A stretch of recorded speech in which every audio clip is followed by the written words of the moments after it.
on this Friday night, on the road again. The confusion as Canadians look to get away for the first time in months. It's a long weekend. The roadmap about where and where not to go. Breaking news tonight. Some Canadian soldiers on the front lines of the COVID-19 crisis test positive. Plus, the federal government extends its emergency wage subsidy to give businesses extra time to bounce back. And mixed messages as provinces debate making masks mandatory in public. People don't want to take public transit for now because they're scared. Global National with Donna Friesen. Reporting tonight, Robin Gill. Good evening and thank you for joining us. To travel or not to travel, that is the question many people are asking tonight as we head into the May-long weekend.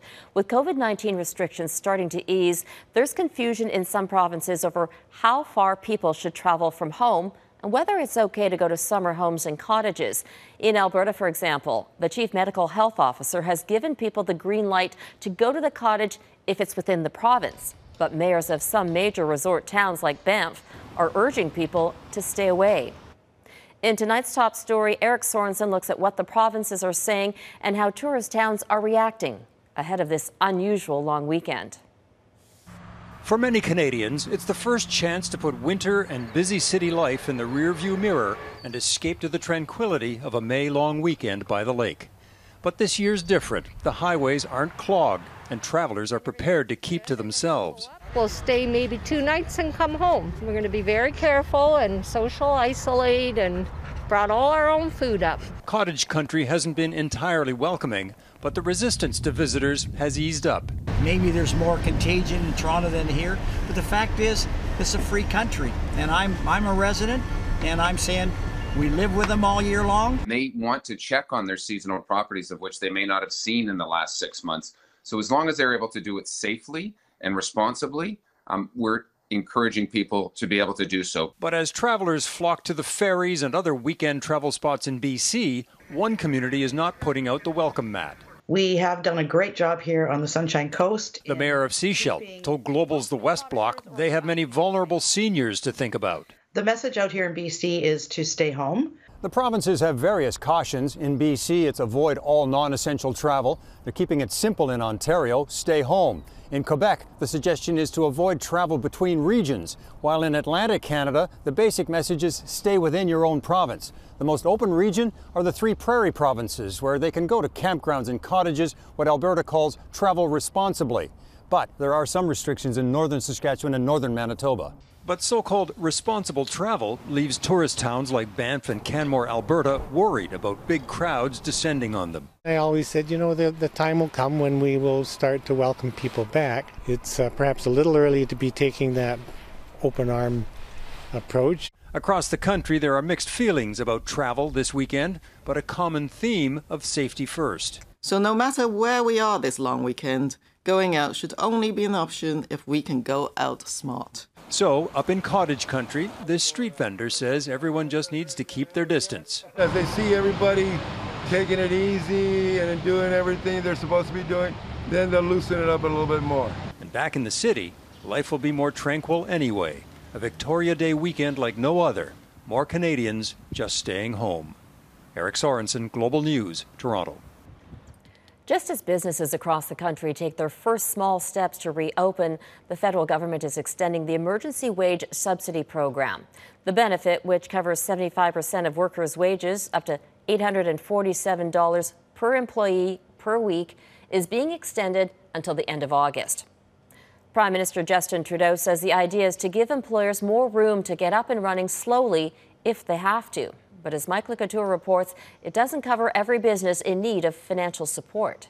The shop floor of this baseball bat manufacturer is usually buzzing with workers, but instead, there's just the one. COVID-19 forced all sports to call a timeout and forced owner Arlene Anderson to lay off most staff. The workers still here are being partially paid by the government's wage subsidy program.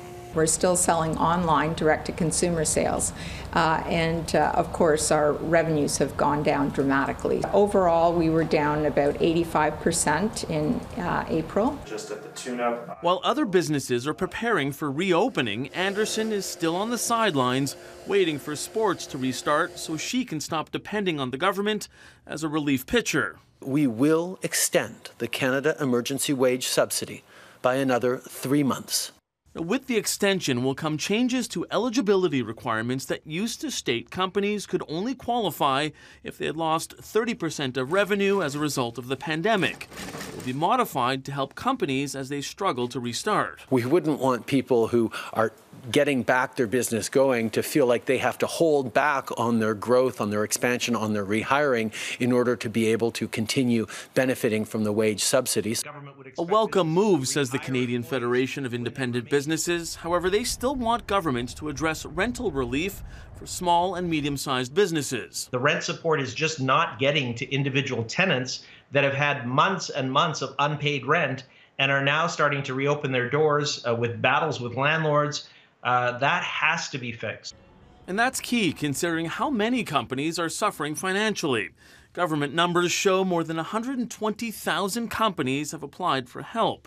As a result, the program is paying the wages of nearly 1.7 million Canadians. Since the payouts began on May 7th, the Emergency Wage Subsidy has doled out more than $3 billion. And those numbers may only grow as the COVID-19 crisis goes into extra innings. Mike Le Couteur, Global News, Ottawa. Those with underlying health conditions are worried about the Canada Emergency Response benefit running out before it's deemed safe for them to go back to work. Heather Yourex-West talks to one man undergoing cancer treatment about the health and financial risks he faces. Derek Bosch has battled cancer on and off for 23 years. I've been diagnosed 3 times with Hodgkin's lymphoma in that time, twice in the last 3 years, originally when I was 14 years old. He was about a quarter of the way through his latest course of treatment when fears around COVID-19 began to ramp up. Because he was working with the public, he asked to be laid off from his job. Since then, he's relied on the Canada Emergency Response benefit to pay his bills. The problem is that benefit only lasts 16 weeks. June 6th will be the last check. So right now we're saving. We're living off of nothing right now so that we can extend this through the summer and as far into the year as we can go. Bosch is far from alone. Diabetes Canada issued a letter to employers asking they make accommodations for diabetic workers to ensure they are safe. But not all jobs can be modified to eliminate risk. If you're dealing with health issues, that is always stressful. It's been extra stressful with the pandemic. And then if you throw in financial concerns as well, that's a major kind of conflagration of really just terrible events all happening at once. There are other programs available to Canadians who can't work for medical reasons, but Bosch says he's never been able to qualify for medical EI. The Prime Minister says an extension to the CERB is under consideration. Our focus throughout this entire pandemic has been the safety and security of Canadians. We know that some Canadians are more vulnerable to COVID-19 because of age, because of underlying health factors, and every step of the way we have focused on giving them the support we need, that they need. For Bosch, what's needed is more time at home, so he can finish treatment in isolation without having to worry how he will pay his bills. Heather Yourex-West, Global News, Calgary. There's some breaking news tonight from the Canadian Armed Forces. Officials say 5 soldiers have contracted COVID-19 after helping out in long-term care facilities in Ontario and Quebec. According to the military, 4 soldiers tested positive in Quebec and 1 in Ontario. The military did not reveal where exactly the soldiers contracted the virus, but we do know that military personnel are deployed at 25 care homes in Quebec and 5 homes in Ontario as part of Operation Laser. The Prime Minister was asked today what's being done to help protect more soldiers from getting infected. There are always risks in what they do, and they go into that knowingly and willingly. At the same time, we need to make sure that we are doing everything we can to protect them, so we will look at the protocols in place and see if and how they can be strengthened, as well as ensuring that cases of COVID-19 don't spread throughout the Canadian Armed Forces. BC revealed its plans today for reopening schools.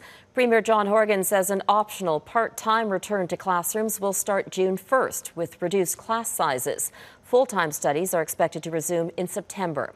New health and safety measures will be required, including spacing desks apart, regular cleaning of high-contact surfaces, and staggered breaks. Families that decide not to send their children to school may continue learning from home.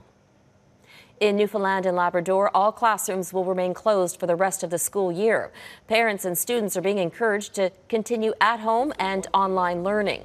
The province is now working on a comprehensive plan to reopen in September, which will depend on the pandemic situation at that time. We're getting a look at the dramatic impact the pandemic has had on home sales in Canada. According to the Canadian Real Estate Association, last month home sales fell by more than 56%. That's the lowest volume for April since 1984.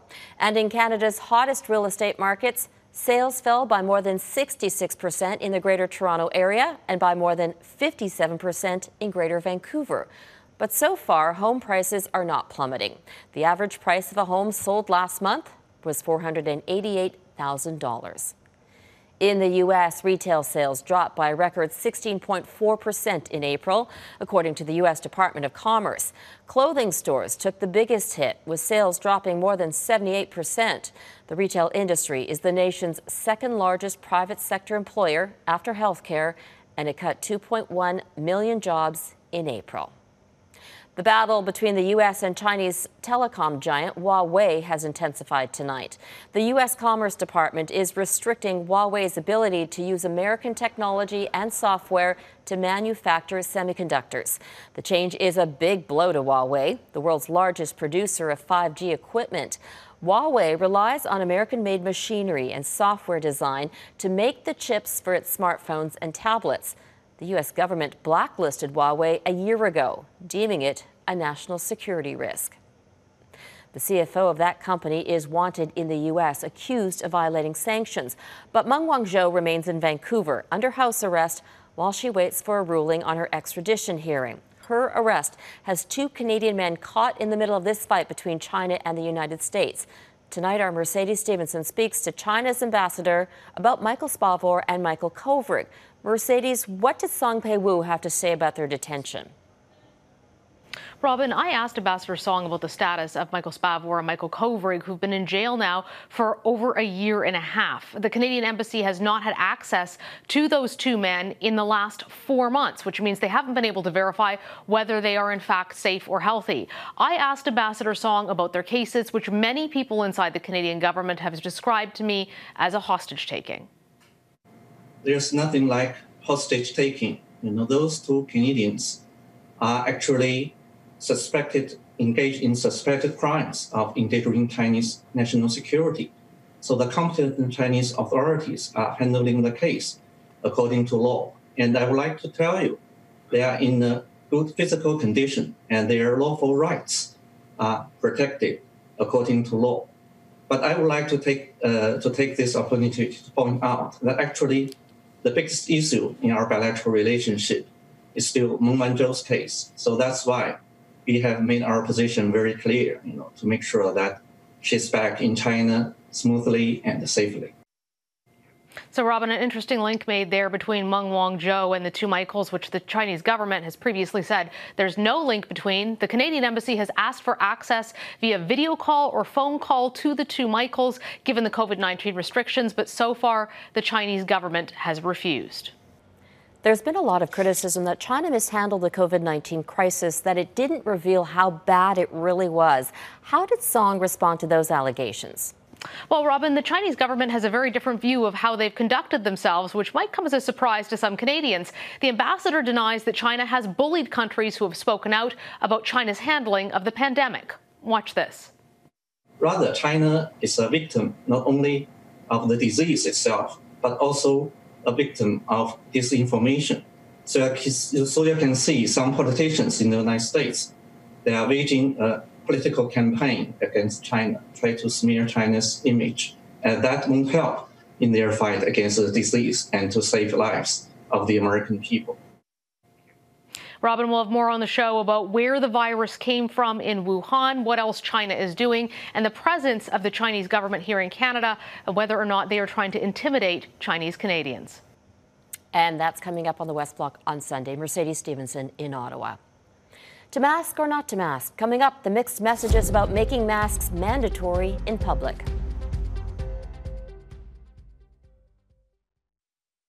COVID-19 has had the biggest impact in Quebec. There are more than 41,000 confirmed cases in that province, and that number is more than half the cases in the entire country.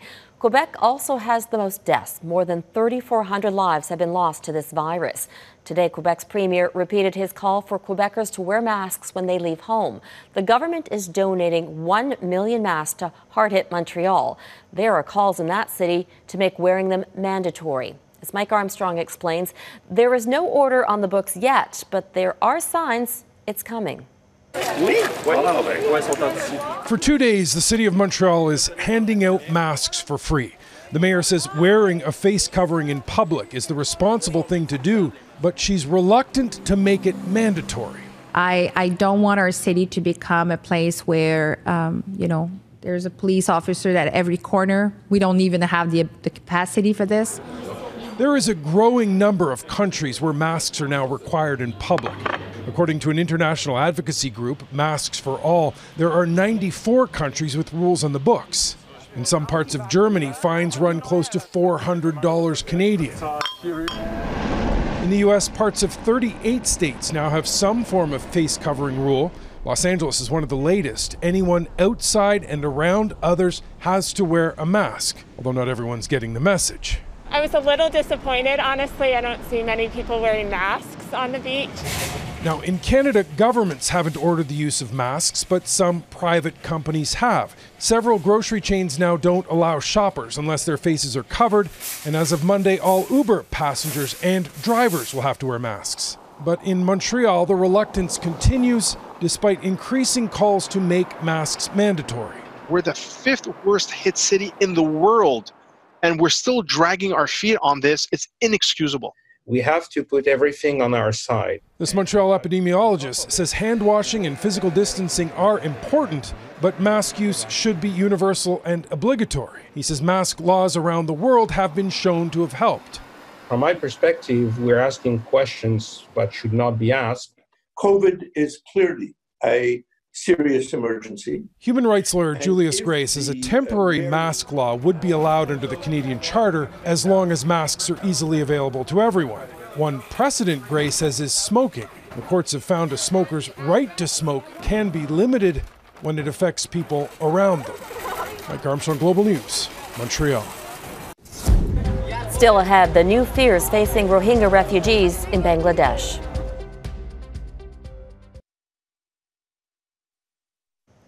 Slovenia has become the first country in Europe to declare an end to its COVID-19 crisis.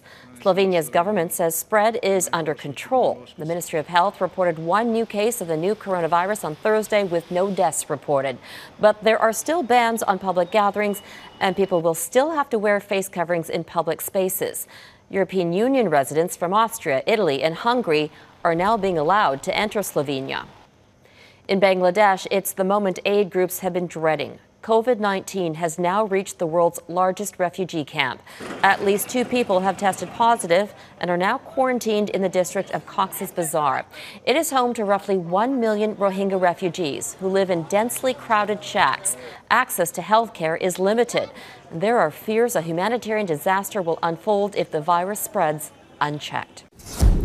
What are COVID-19 toes? Can mosquitoes spread the virus? Up next, your COVID-19 questions.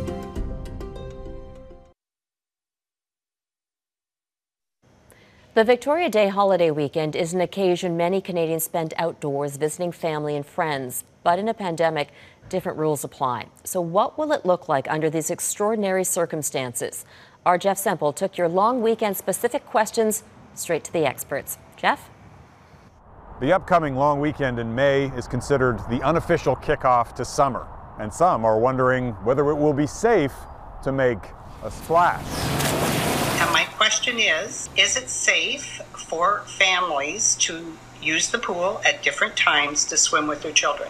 coronavirus will subsist in water, and it will do so possibly for a few days. But it's highly unlikely the diluted dose would be enough to make you sick, and chlorine should kill it within about 15 minutes. But if you do decide to stick a toe in the water this weekend, keep an eye out for another COVID-19 symptom. Stephanie asks, could you please elaborate on COVID toes? Yes, it is actually a thing, if you can believe it. A small number of patients reported reddish and purple sores on the tips and tops of their feet and fingers. We don't entirely know why it happens. Maybe it's related to little tiny blockages in the blood vessels and the tiny little blood vessels in your toes and fingers.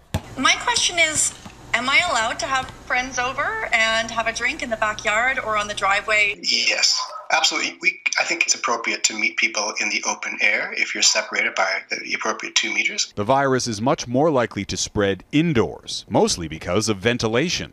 Outdoors is always going to be safer. There is not shared air in the same way. And my question is that I'm wondering if after being in self-isolation for more than 8 weeks now, if using all these cleaning and sanitizing products, if there should be a concern of developing a degraded immunity or resistance to common day illnesses. And the answer is no. And the reason for that is it takes years of sterile exposure to denude your immune system's ability to recognize an insult, a pathogen. And rest assured, you're still being exposed to plenty of nasty bacteria at home. And one more common question from Canadians hoping to step outside this long weekend. The answer to this one is no. COVID-19 cannot spread through mosquitoes. Jeff Semple, Global News, Toronto. And that is Global National for this Friday. I'm Robin Gill. We leave you tonight with a long weekend challenge that's easier than pie. In this debut episode of Cooking with Doug, Ontario's Premier reveals his self-proclaimed famous recipe for cherry cheesecake. If I wasn't Premier, I'd open up a cheesecake factory. At a briefing this week, Ford bragged he made the best version ever. Now he wants you to try. Thanks for watching, and remember, stay safe, stay healthy, and these are some of the fun things you can do when you're self-isolating. Oh.